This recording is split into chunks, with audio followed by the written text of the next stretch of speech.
Testing 1, 2. We are live, and let me try to get a window open here so that I can check. So I can check the chat.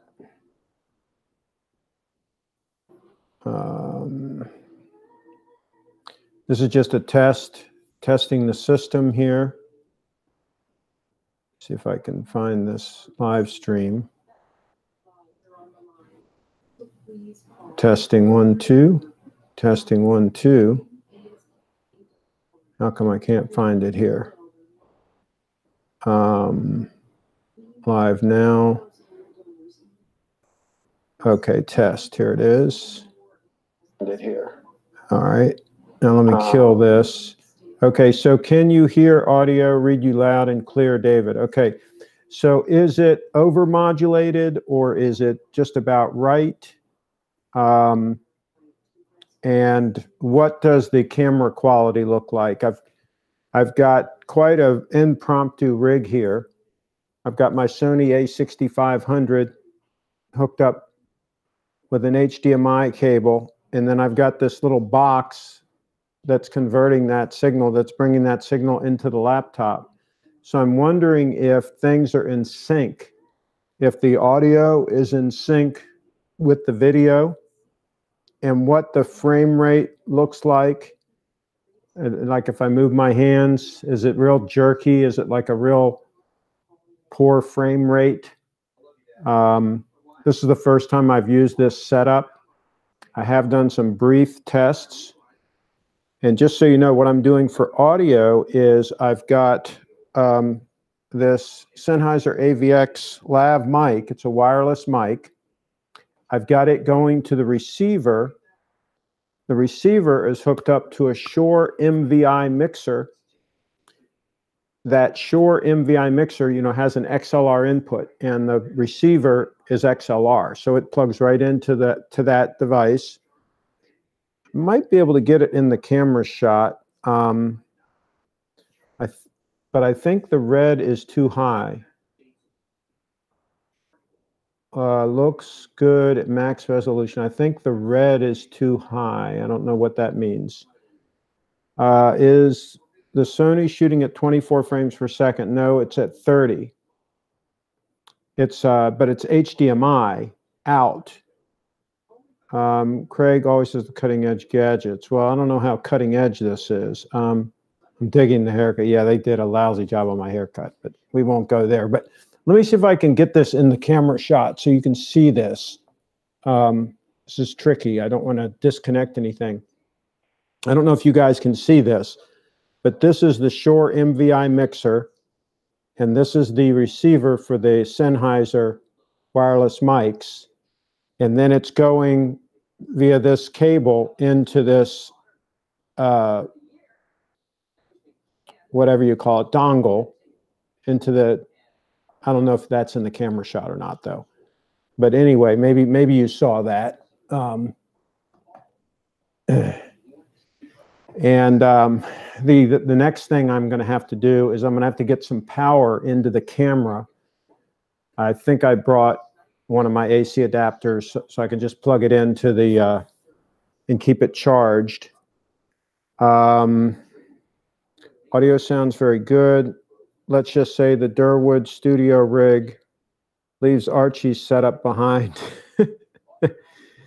Audio is excellent. Okay, well, that's good. I've got the TV running about 10 or 12 feet from me at a relatively low volume. Can you hear that? I'm going to be quiet for a second. Okay. The video quality is not nearly as good as the usual live streams. Yeah, I wouldn't think it would be, because when I'm doing the normal live stream, I'm using a dedicated encoder box to encode, and I'm sure it's streaming at a much higher bit rate than the default does with this Hangout, Google Hangout. Audio and video are good. Just barely. What do you mean by just barely? Just barely good? So would you say that the video is better than what you would see if I was using just a typical computer camera, webcam. Would you say it's any better than that? And would you say the audio is better than, like, for example, if I was just using the built-in mic? Run higher resolution, TV in the background. Okay, so you can hear it. Yeah, and also the dishwasher's running in the kitchen, back in the kitchen. I could use a handheld mic and get more isolation, but that would be a pain having to hold the mic. I could, of course, turn the TV down too. I just wanted to test to see how much background noise this would pick up. Run higher resolution. Not sure how I would do that. This is the default settings. When you do a Hangout on air, I don't believe you can change the settings. You have to do a YouTube live stream, and then that wouldn't allow you to have guests in. For us, higher resolution, 720. It should be streaming at 1080 though, shouldn't it? I thought these Hangouts were capable of 1080. Oh, it isn't. It's 720. You're right. Wonder why. Video is a little choppy and the audio is okay, but not great quality. That's interesting. Why it wouldn't be pretty good quality on the audio. Let me see about the level. Oh, I can turn the level up. All right, I turned the level up some on the mic. Does that sound any better? Testing 1, 2. Testing 1, 2. I can turn it up even more, if that would make sense. Testing 1, 2. Is that any better? Or should I crank it up some more? Testing 1, 2, 3. Let me know in the chat. It's good. Okay, should I try to... Oh, you know what? It just went back down to 1. It just automatically lowered the level. It's like it's got some kind of auto level control. That normally doesn't happen with this mixer. Normally I can manually adjust it. That's weird. I might be able to go into my computer settings and mess around with it. I think it sounds a little better. Well, it just went back to the previous thing. Okay, let me turn the TV down. I'll be right back.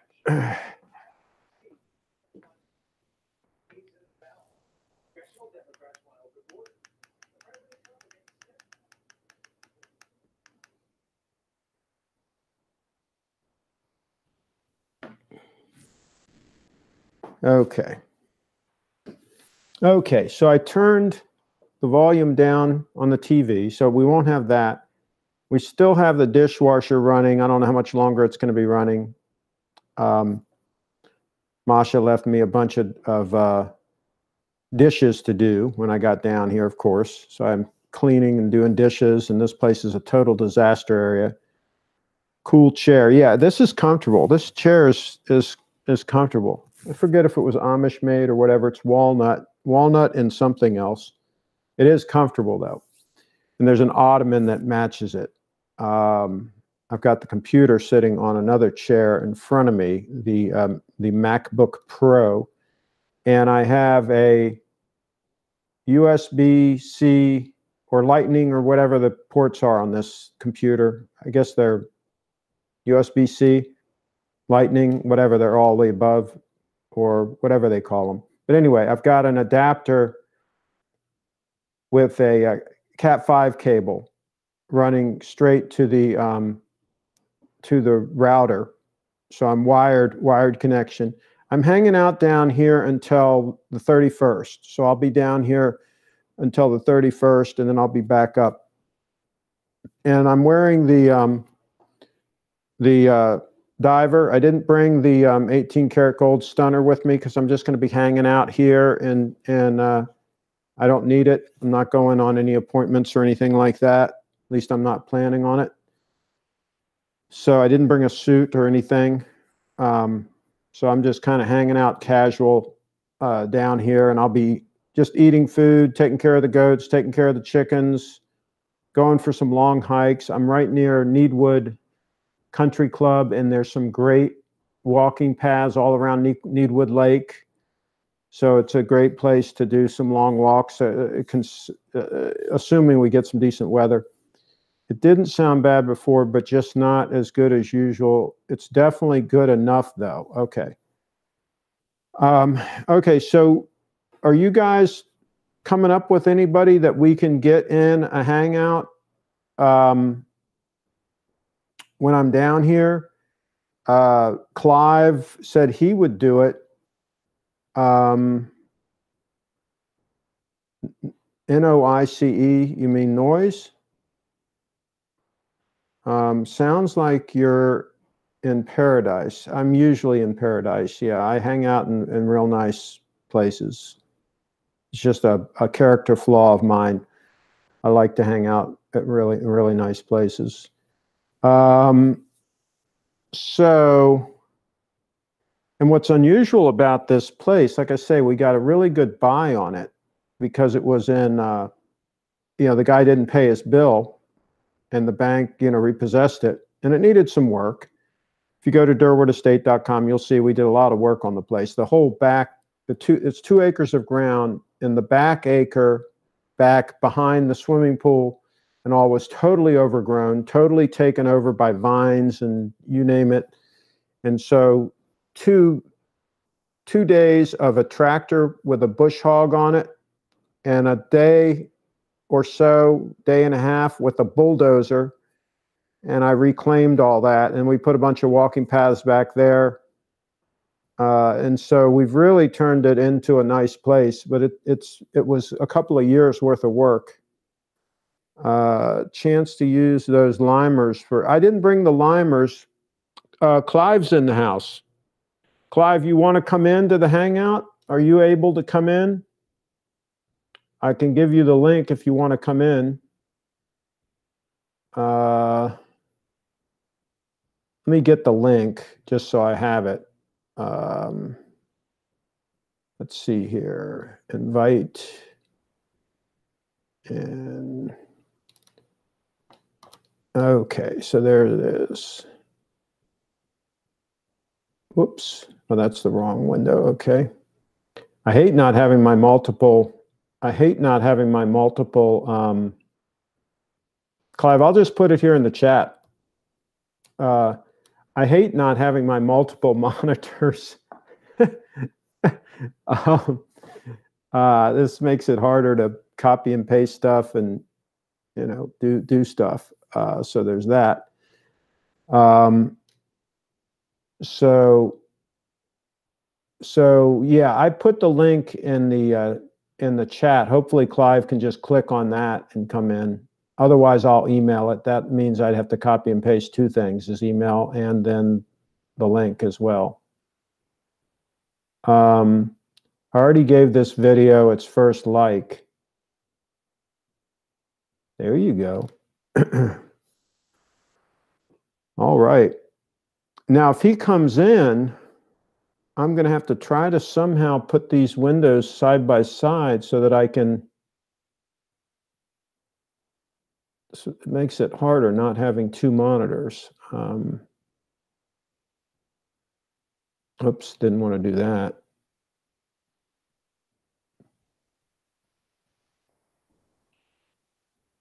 Oops. All right. This is a disaster. Okay, let me try to figure this out here.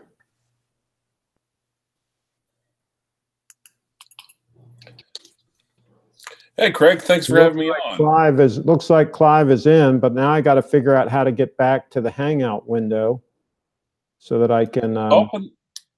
Well, if you can open, I'm going to get them side by side. Yeah, give me a second here, and then I can get back to the Hangout. Okay. All right, good.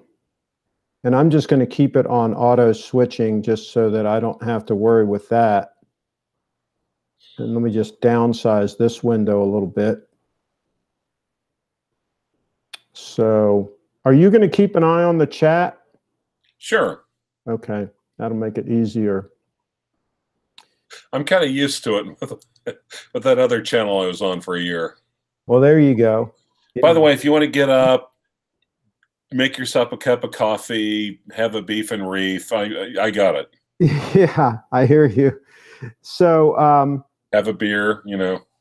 Yeah, so I heard somebody else talking about the bracelets on these watches. And you know how everybody makes a big deal about the bracelets, right? Right. And I was thinking, I mean, years ago, we were all wearing Rolexes that had the, you know, the jangly bracelets and had the pressed clasps, you know, all that stuff. And they worked fine. I mean, none of us complained about them. I mean, they didn't come apart. No. Now, over the years, they did get better. Because I remember back in the day when we first started buying them, they had the links, you know, that were bent around. Literally, I mean, just a piece of metal just bent around. And the first Datejust that I bought, the bracelet was made in the USA, believe it or not. And then shortly after that, they came out with the Swiss bracelet, right? And we were all excited. The one where the links were flat on the inside. Right. Because before that, they were just round all the way around. Remember that? Right. Yeah. I had a 1803 with Hecho in Mexico bracelet, Mexican bracelet. Really? Yeah. Oh, I didn't know they did that. Wow. Was it a conventional clasp or hidden clasp? It was like a birth year, so it was a 67, 68, 1803. So it had the oyster clasp in gold. The oyster. What do you mean the oyster clasp? No, just like any other conventional Rolex, you know. It wasn't the hidden clasp; it was just an oyster. I'd call that a conventional clasp. Yeah, okay. That's what my first Day-Date had. I bought it used. I think it was about a 66 or so model. And it had the conventional clasp bracelet. And, you know, I really liked that. I would just as soon, if they made one now, I would just as soon have that because I liked having the micro adjustments. And it didn't bother me that it was a conventional clasp, but it looked fine. Right. Well, and like I said, I've vintage. I've started getting into more modern stuff. And there's definitely pros and cons either way when it comes to the bracelets. One thing they don't bring up is the weight issue. And everybody says, well, I like a heavy watch and all this. Well, I don't get that because I wear them all the time and it gets old when they're too heavy on the wrist, for me at least. So I kind of enjoyed the fact that the bracelets weren't as heavy. And like I say, they always worked. What we had to do sometimes is, you know, how the folds were bent a certain way. Right. And if they got a little bit out of kilter, then they wouldn't stay closed. Right. But you just had to like bend them a little bit and then it would close. It would be tight again. Little things like that, you know? Yeah. But then when we got the sport watch and it had the lock, you know, that kind of solved that problem. Yeah, I mean, we just didn't have that many problems with them. Well, now the modern guys talk like the vintage stuff it's like they act like it's made out of that tissue paper that they pack Korean pears in. Yeah. You know, like it's going to fall apart during a rain. You know, they've held together all these years. They're quality made. You know, they're solid, they're dependable, but they're not as solid as the modern ones. And they probably weren't really designed to last 50 years anyway. Rolex wasn't planning on you keeping the watch 50 years. You know, they're just like car manufacturers, right? They want you to buy a new one, you know. And so, yeah, I just think that people, and especially nowadays, they compare like the Omega to the Rolex, and they go to so much detail, like, oh, well, this is a little bit better here, and this is I mean, they're all fantastic bracelets, right? Right. But I'll tell you what I don't like about a lot of the modern bracelets is the no micro adjustments, especially Grand Seiko. A lot of their watches don't have the micro adjustments, and that's why I sold the Snowflake. My wrist, I guess it's because I've gotten older or whatever, but my wrist changes size more often than it used to. And now, the modern Submariner with the glide lock clasp, oh my God, that's like witchcraft.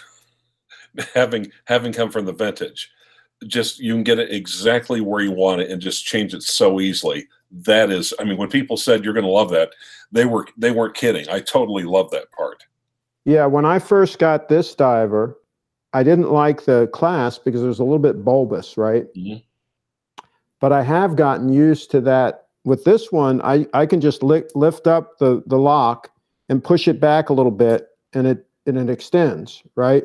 Yeah. And then and it's a ratchet, and it's a one-way ratchet. Then you can push it back in as much as you want, right, to exactly where you want it, and then you just put the lock back down. So I'm doing it like once a day. It's insane. I mean, when I go to sleep, a lot of times I'll loosen it out one notch or so, just because I know overnight it might get uncomfortable at some point, right, to where it's a little bit snug. Right. Because when I have it all the way in, it's just right. It's a little bit maybe on the snug side, but pretty much just right, right? Right. And so if I let it out one notch, it just gives me that little bit of breathing room. Those kinds of things are very convenient. And now, Blue is suggesting I need a Grand Seiko. I've had a few people bring that up. Subterranean Steve is saying he owns a vintage Datejust with a Mexican-made clasp. And Brian LP says Mexican silver and leather crafts are good, just like Moroccan. Yeah, there's some good stuff that can come out of Mexico for sure. Now, here's the thing about the Grand Seiko, Clive. Well, I mean, you get a spring drive. I don't know if you've had one yet or not, but no. Like this diver that I have on, this is the titanium one.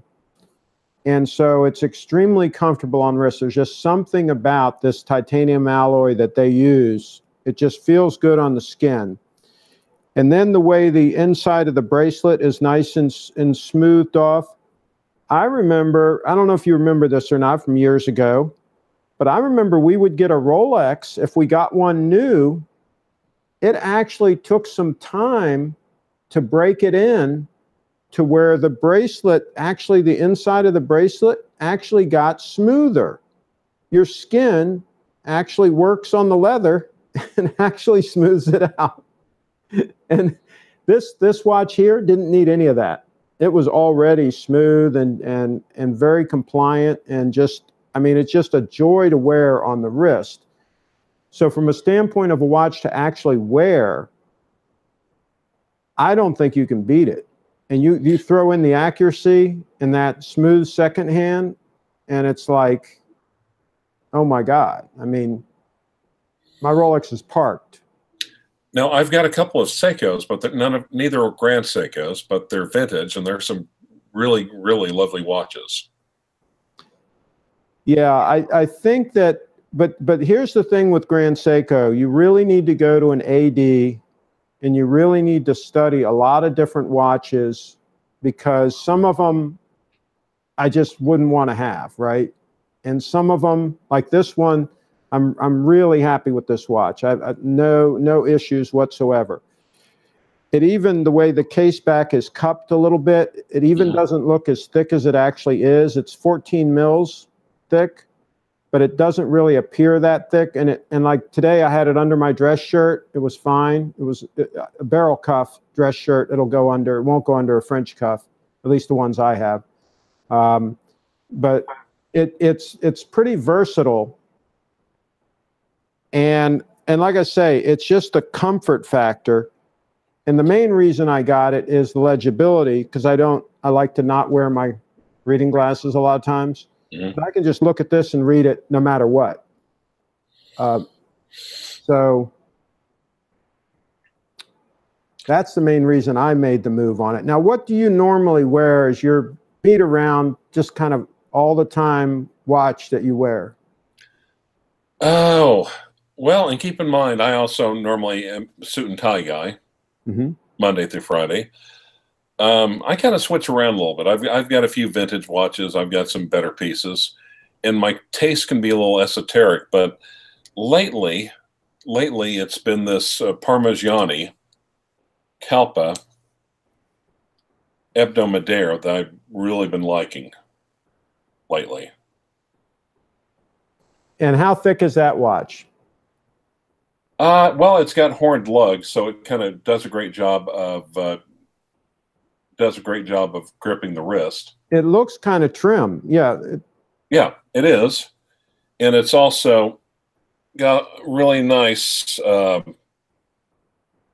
in-house movement on it. 8-day power reserve, twin barrels. And what class? Here in Oklahoma, we like double-barreled things, son. Does it have a deployment clasp? Yes, it does. Yeah, that's convenient. Oh yeah, totally is. And the funny part is sometimes I catch myself over here in the flyover states. There'll be a lot of times you can find estate sales. You can find really nice watches because they're quote unquote too nice to wear. So a lot of times people will get something, they'll stick in the drawer or stick in the safe or stick in the bank vault, thinking that they're going to wear on special occasions and never quite get around to it. And that's the one to step in and buy. Yeah, exactly. It's like buying the living room furniture from the little old lady that's been covered since new. You know, and you just buy it and take the covers off and you have brand new furniture. Or buying your car. She drove it once a week to go to church and then to the grocery store. Absolutely. And she kept it inside. The best buy I ever made on a little old lady car, actually there's two of them. One of the first ones was a 79 Cadillac Eldorado. And it was 10 years old at the time. So it was 1989. No, wait, I'm sorry. It was a 69, and I bought it in 79. Getting my decades mixed up. So it was a 69 Eldorado sedan, not a convertible, 69. It had 22,000 miles on it. And the couple had it in their garage. And I saw them driving down the road. And I actually signaled to them and asked them if they would consider selling the car. And, 9 times out of 10, you do that and they either don't say anything or they say no, right?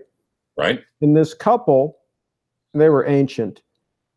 They said, well, yes, actually, we've been thinking about selling it. And so I followed them home and they put it in the garage and I talked to them and, I was a lot younger then. And so they kind of adopted me. And so I talked to them for a while. We made a deal.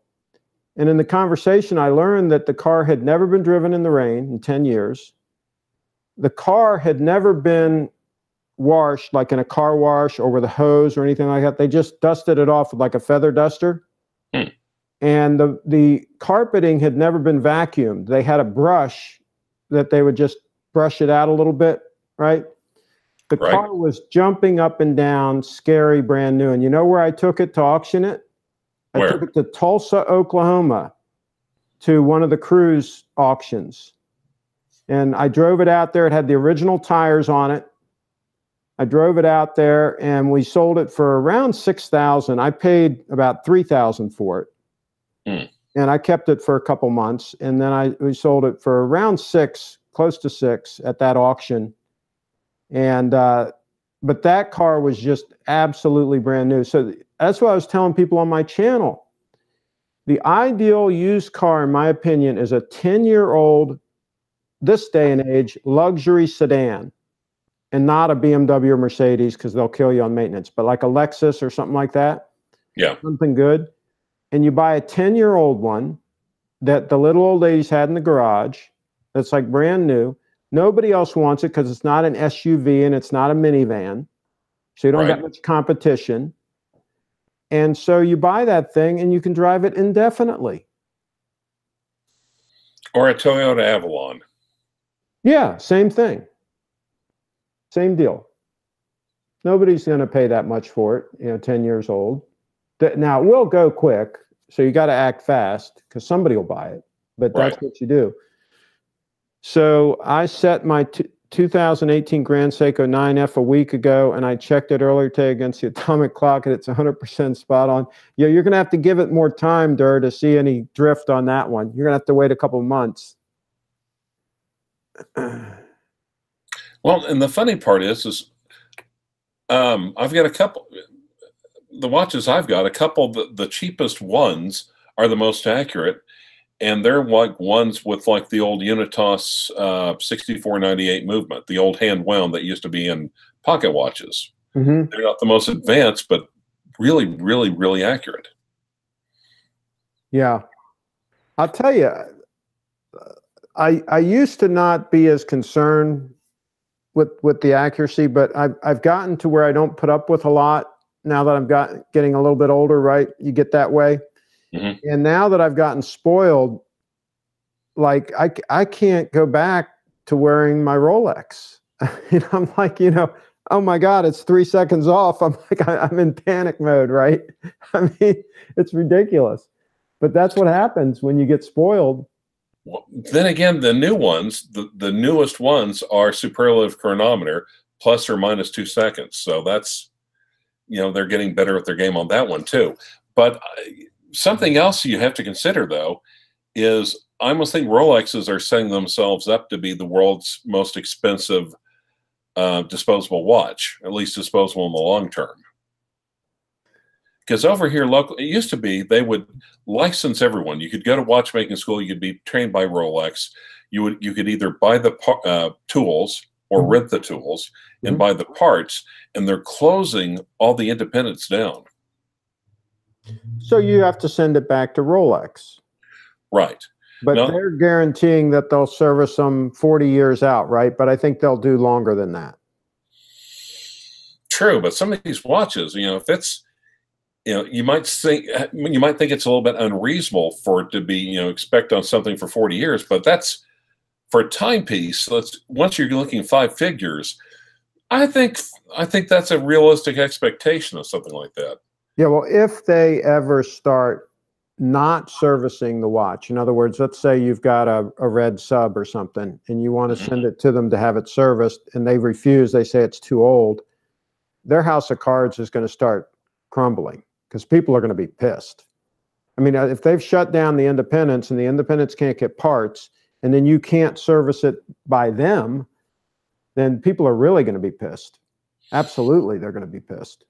And I would say get with the watchsmiths in your area, find a gray head, because they all the ones around here, they all start assembling their little stockpile of parts and tools, and ones that they've hid and squandered and just kind of hidden away, and pretty soon those folks will be the only ones that can work on the vintage pieces. Well, that'll be interesting if Rolex really does stop doing it. I think it's going to be interesting to see what happens. I'd be surprised though if they did that. They'd be shooting themselves in the foot, big time. But something that's interesting though is Rolex. You know, of course, they have a love-hate relationship because they know that resale value is what's really keeping the brand up. Yeah, but they don't make any money off it, so it's a love-hate relationship. But maybe it's just around here. But my local ADs, they're now saying we won't open the case and look at the movements. What do you mean? They will not open the back of the case and to see the thing inside that makes the movement. They won't check out the movements anymore. They say, no, we will look at the case, we'll check the dial, we'll check the bracelet, we'll check the clasp, but we're not going to look inside the watch. You mean if you're having them evaluate a watch for you? You mean? Right. Okay. Yeah. But when you think, and what I've been hearing is that I've had some folks saying that the replicas are now getting scary good. Some of them. Yeah. Well, if you think about it, it's largely a machine-made watch, so why can't they duplicate it?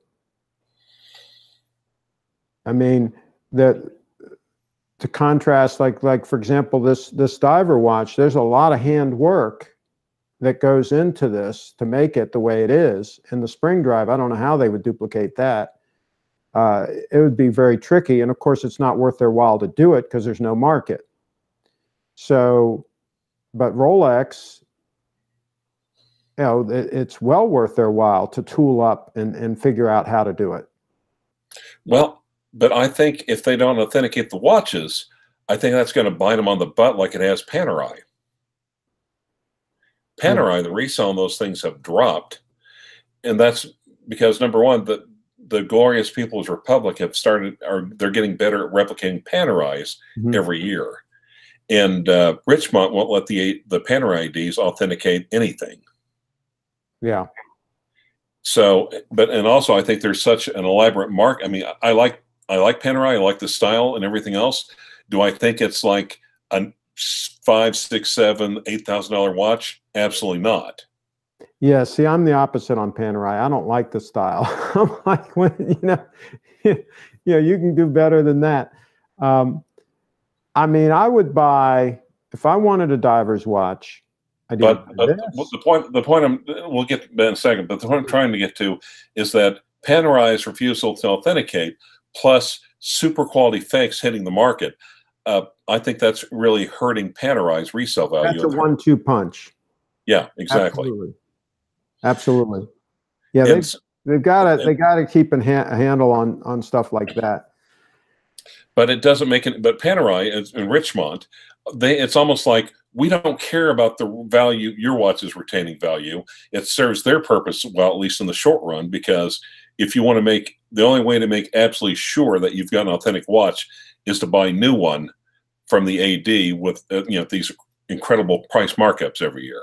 Now, how good are the knockoffs? Are they really that good? Is the movement any good that they're putting in them? Yeah, I've been in some cases the Chinese have gotten good at replicating the in-house Panerai movements. Not even like the old movements that had the ATA movements, like the original ones, like the 0 and the 5 and the 111 and the 112. But they've done a good job at even the in-house stuff that Panerai's been doing the last few years. Wow. And it's starting to be the same with Rolex. I've got a local guy that's telling me that he's like, the problem with Rolex knockoffs is not as bad as you think. It's far worse. He said even if Rolex does something like the warranty cards, they'll take laminated warranty cards and then they'll do something and put a hologram underneath the laminate. Yeah. He said that the replicators will start doing that within months. Well, there's all this motivation, with Rolex choking the supply in this tremendous gray market. I mean, they're giving them all kinds of motivation to do it. Yeah. Right? Yeah. Well, and I hate to say it, but I think if you pay over, God, I can't see what possesses some people to pay over MSRP on the used market.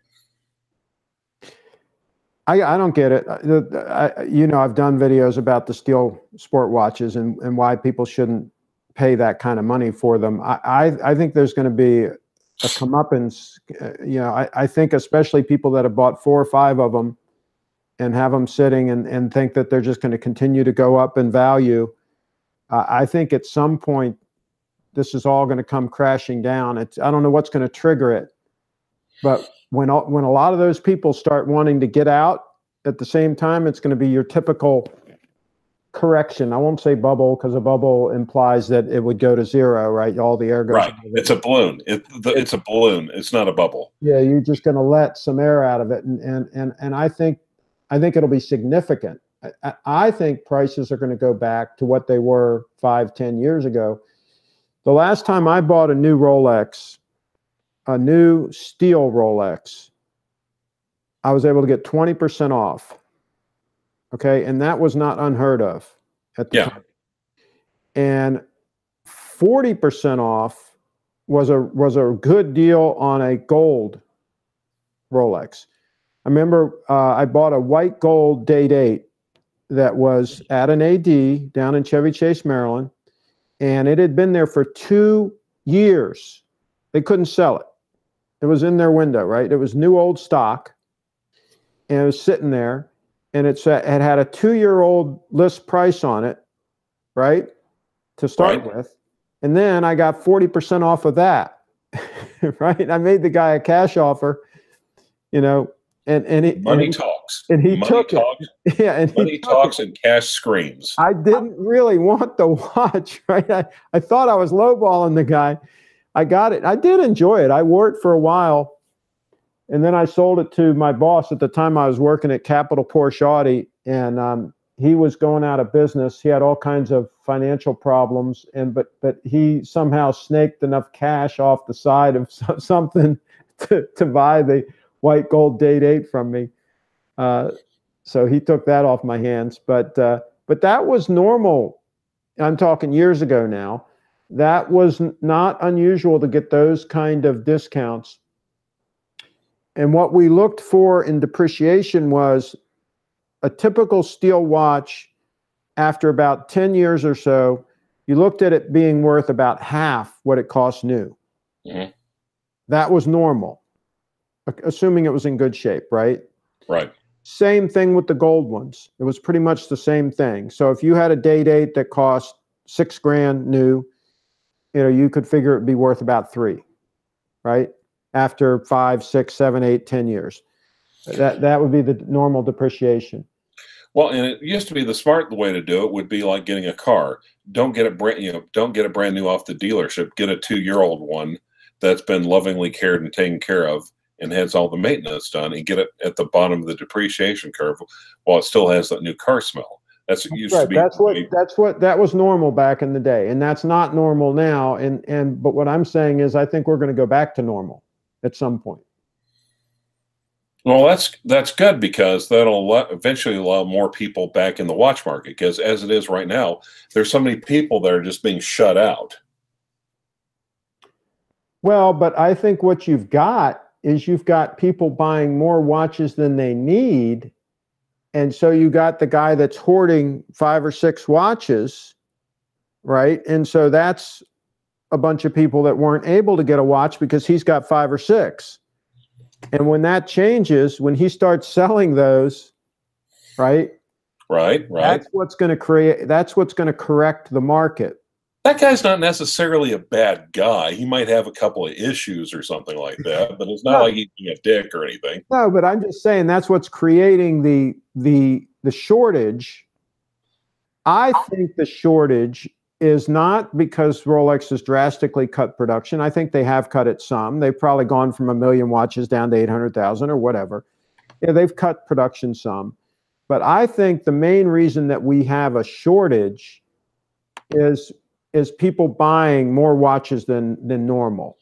Well, yeah, because it was never like that. It used to be people would have one watch. Yeah, one or two. Yeah, 1 or 2. You'd usually have a sport watch and a dress watch. Do you want to see a copy of my picture of my collection? Sure. Now, by the way, let me preface this. I did this as a Tanzil had me do this. We've kind of played a prank on Archie Luxury. Mm-hmm. So in case you're wondering. So let me... Now, if my camera goes dead, it's because the battery ran dead in it, because I don't have power running into it yet. Okay. I'm running on the battery.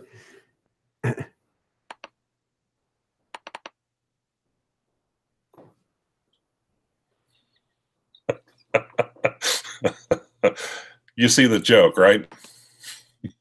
I'm seeing what it spells. Yeah. Yeah. Now, is that your current collection? There's been a little bit of shift, but that's pretty much it. What's the one in the bottom center? Right there? Very bottom center. Yeah, that one. The bottom of the L? That's a 1530. All right. Well, what is that, a special date, or what is it? I mean, I don't know all the model numbers. It looks like it's a integral case. It looks like it's a quartz. Yep, and as does that one. Okay. But they're not oyster quartz. Is that the 125th anniversary Omega? Which one?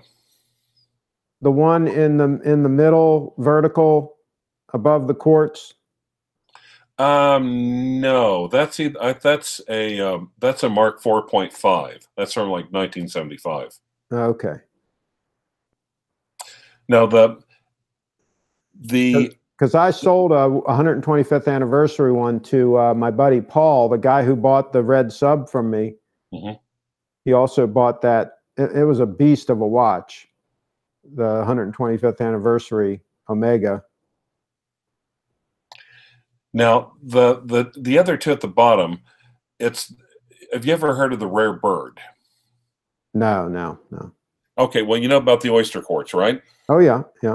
Well, before they had the cases ready, before they had the movements ready. Oh, so they made one with a regular movement. Right. Okay, I have heard about that. Yeah, I heard tell about that. Yeah. Well, that's two of them. The 1630 is a more prevalent one. That's called the rare bird. Mm-hmm. Now, that's a date just. At the bottom, it's the same size, 36 millimeters, but it's all steel. That's the 1530, and they're saying they only made like 1,500 of them for like a year and a half. Okay. So both of yours are not quartzes. They're the rare one with the mechanical movement. Right. Wow. And that's over here. You really lose detail when you zoom in. Yeah, I see it. Yeah. But that's a 321 Speedy. Yeah. And I like the way the pushers are recessed into the case. Yeah. It's a birth year and flyover state pricing. Flyover state pricing. Let me get off screen sharing. I did not pay ridiculous money for that either. Mm-hmm. I don't get the impression you pay ridiculous money for anything. Thank you. I appreciate that very much. But it's funny the way those Speedmasters are going. The Speedmasters are getting nuts. Well, I say it's a good time to sell. I say it's a good time to sell anything when the market's hot. Well, the market possibly, and just I've had other watch people tell me the same thing, except they say keep the 321 because you're not going to get another one. Gotcha. Speaking of the market being hot, Bitcoin's up. It's up big time, another 8% today. There's actually a guy I know on Facebook and also on YouTube, ophthalmologist in New York City, and that kid made a freaking killing on Bitcoin. Good for him. Does he still hold any, or did he get rid of all of it? I think he cast a lot of. He's still got somebody cast a lot out. I think when it was still before it started declining a little bit. Yeah. Literally, I think he got like Richard Mille for like a gold one or something like that. Ridiculous money. Okay. And then he sold it for more ridiculous money. Well, I've been telling my jeweler friend, Little Treasury Jewelers, I've been telling him, man, you should start accepting Bitcoin, because there are people that will buy things with Bitcoin that they wouldn't otherwise buy just to get rid of some Bitcoin. Because the problem with Bitcoin is if you want to get rid of a bunch of it, it's not that easy, right? If you want to sell, $100,000 worth of Bitcoin, right? It's not that easy. And so that's why they buy a Lamborghini, right? Because they can. There's a dealer that'll take it. And so they buy the Lamborghini and they drive it for 6 months or whatever, and then they sell it, right? To get rid of the damn Bitcoin.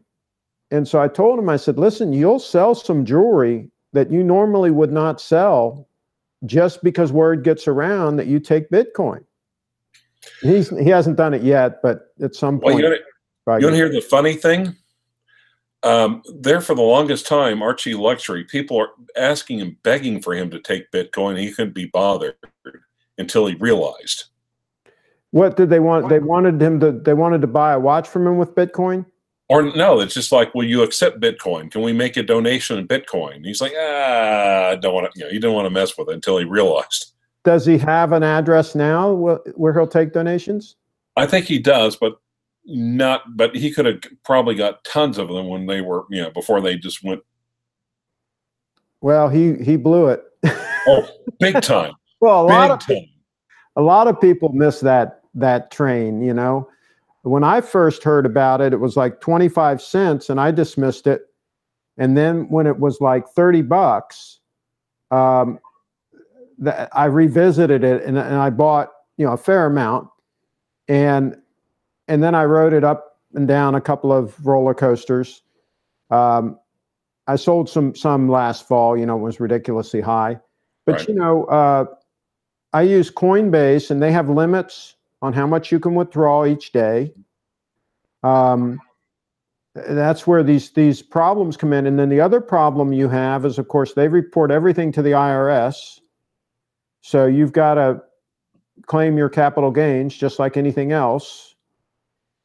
And there's a lot of gray on purchasing things. Like, for example, if you've had Bitcoin for a real long time and I were to purchase something from somebody, technically I've got to report that, right?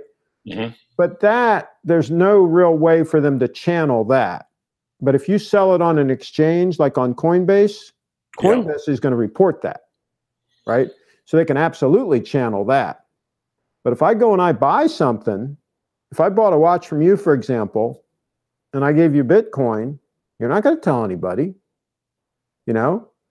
And so exactly. It's a clean buy, and it's all good.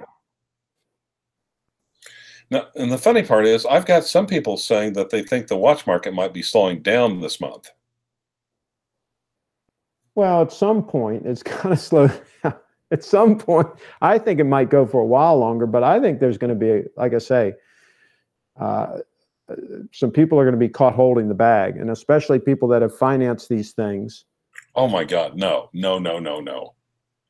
Yeah, a lot of people have. Absolutely. A lot of people have maxed out their credit cards and bought, several steel sport watches. And, because they're investments, right? And they're only going to go up, right? Well, you see, I'm kind of fortunate. I kind of got into it. I was, I'm here in the flyover states, Oklahoma, Texas, Kansas, and so forth, oil producers. And when the Saudis started flooding the market with crude, a lot of the economies over here in my part of the country just took a crapola. So I was able to go down to Dallas with cash in hand and basically snatch these up when, the oilies were trying to get rid of them before the. That was smart. You remember in 1986? I'm like the Forrest Gump of horology. I'll just wander around. It's like, that looks like a pretty watch. I think I'll get it. And it's just like, and then they say, oh my God, you realize this is, like that Speedy 321. I thought, oh, it's Speedmaster. People say Speedmaster's cool. Hey, it's a birth year. And then I've got people saying, Jesus Christ, that thing is worth 3 times what you paid for it. Well, that's what it's supposed to do. You're supposed to get a good buy on these things. Do you remember the recession in Houston in like 1986? Oh yeah. Well, like I said, but before the oilies, the oil. I remember the oil boom when I was a kid. I was like in high school when it happened, and literally people were renting shacks for like hundred. I mean, the locals in my little town were literally selling shacks in the backyard for oil field workers to live in, and they're charging hundreds of dollars a month, sometimes weekly, for these guys to live. And then, the money all dried up and it blew away. I was buying Porsche 911s and Porsche 944 turbos, and driving them back up to the Washington, D.C. metro area. Yeah, we did that for a couple of months when things really were on the skids down there. We were getting some great buys on some Porsches and just driving them back up here and selling them. Well, yeah. I mean, and it's just like, in a lot of ways, it's just knowing what you're doing, learning everything you can, being at the right place at the right time, and just taking advantage of a knowledge gap.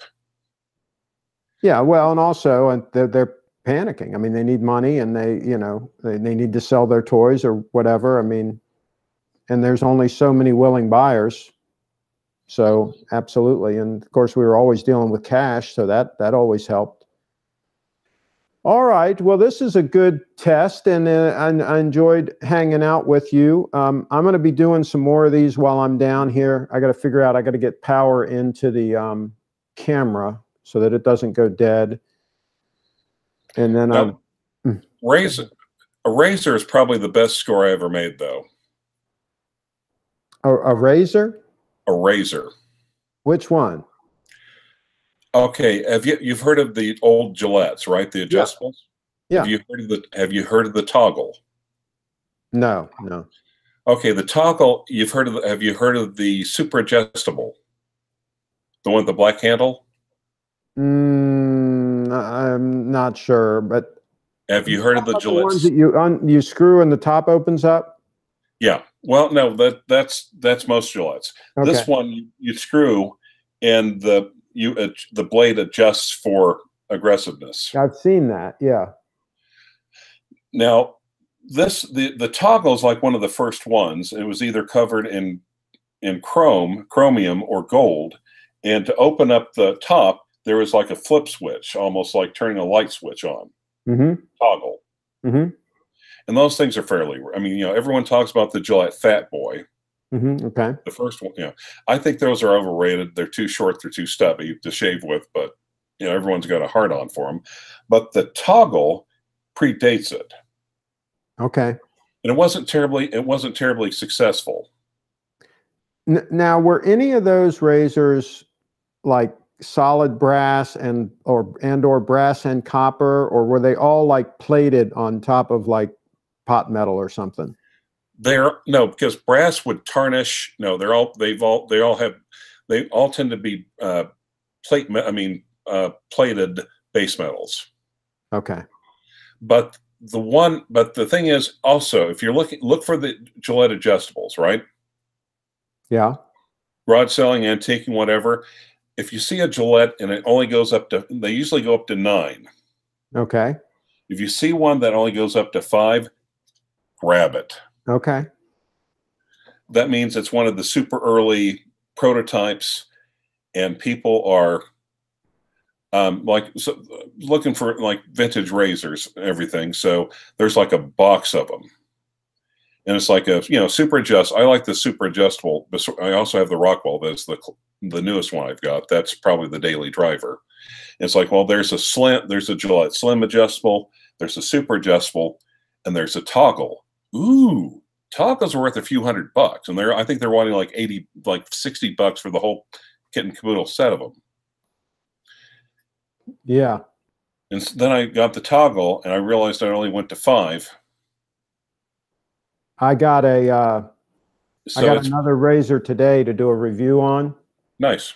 And it's another one of those timeless razors. And this one in stainless steel. And I guess it's supposed to be a little bit more aggressive than the bronze one. Right. I already did but man, I shaved with it today and it was great. I mean, I've gotten so I can shave now just as fast as with my old Harry's, razor,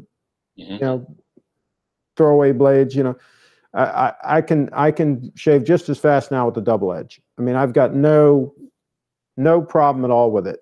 I didn't think I was going to be able to do it. I thought I was going to cut myself left and right, but 3 or 4 shaves and I'm just like nothing to it. Well, the numbered toggle or the serial toggle I was telling you about, that was only goes up to 5. The last action that I was able to pull up, and it's been a while. You haven't seen, they only made a few hundred of them. The last one came up for auction was a few years, but it was like maybe 3 years ago. I think it sold for $4,500. Yeah. So that's probably the best overall. Yeah, I'll keep my eyes open. There's a pretty big like antique mall, where everybody has booths and all that, and they all have different stuff they're selling. And sometimes you find little gems in there. The guy that specializes in the razors and all that, he's probably going to know, right? But some of these other people, well, it's not going to. You look for the uneducated seller. Yeah, that, like you say, that has a box full of stuff. I'll tell you, a friend of my dad's, he was with Motorola, and back in the day, back in 1980, they did a test of the first cellular network here in the Baltimore, Washington area. And there were 150 of the handheld phones, very similar to the one Michael Douglas had, right, in Wall Street. But it did not have a removable battery. It was a prototype. And there were 150 of them that were in this test. And I had one of them, and the test went on for like 2 years. And it actually worked pretty good, believe it or not. There were only 3 towers in Baltimore, 3 in D.C., and 1 in Columbia in between. There were only a total of 7 towers, right? Things still worked fine. But anyway, the guy that was in charge of developing that, they developed it down in Australia secretly. And then he came back up here, and then they built the test system. He got me in the program.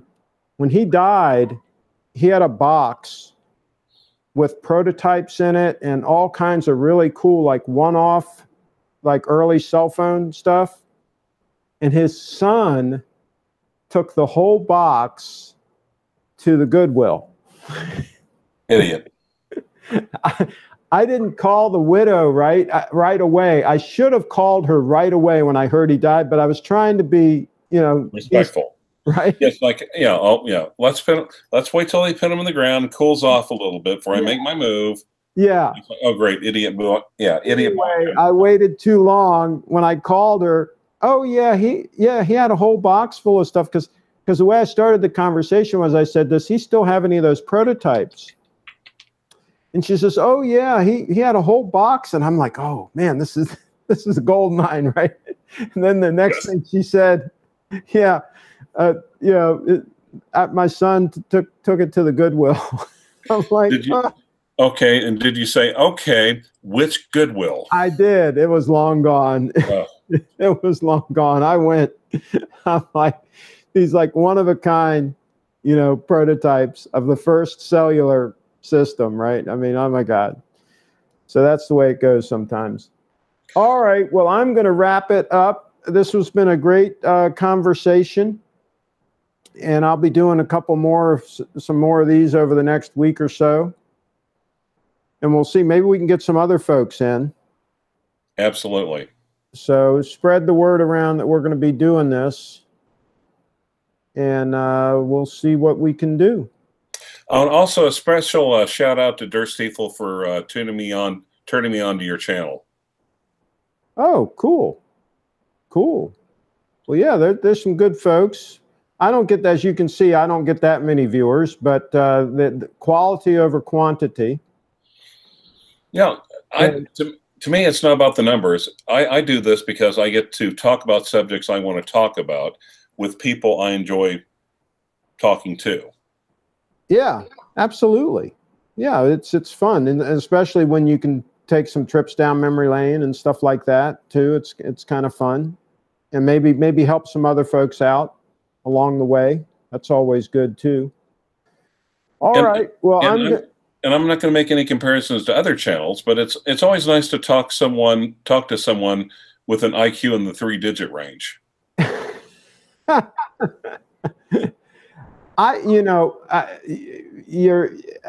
You're probably talking about our buddy Archie, but in any event, Archie did a review for me. Oh, really? And yeah, he did a very nice paid review for me. When I got this watch, it was a review of the concept of using this and the Date 8 as a rotation. And he did a very favorable review, and he said some great things about the Grand Seiko diver. And yeah, he's a character, but I just get the impression he's a nice guy. I'd like to, you know, hang out and have a beer with him sometime. You would be paying. You could do that, but you definitely would be paying for the beers. Oh, sure. Well, that goes without saying. Absolutely. All right. Well, thanks, Clive, for hanging out, and we'll do this again. I enjoyed it. Maybe we'll get some other folks in and have a little bit of a round table. Sounds great.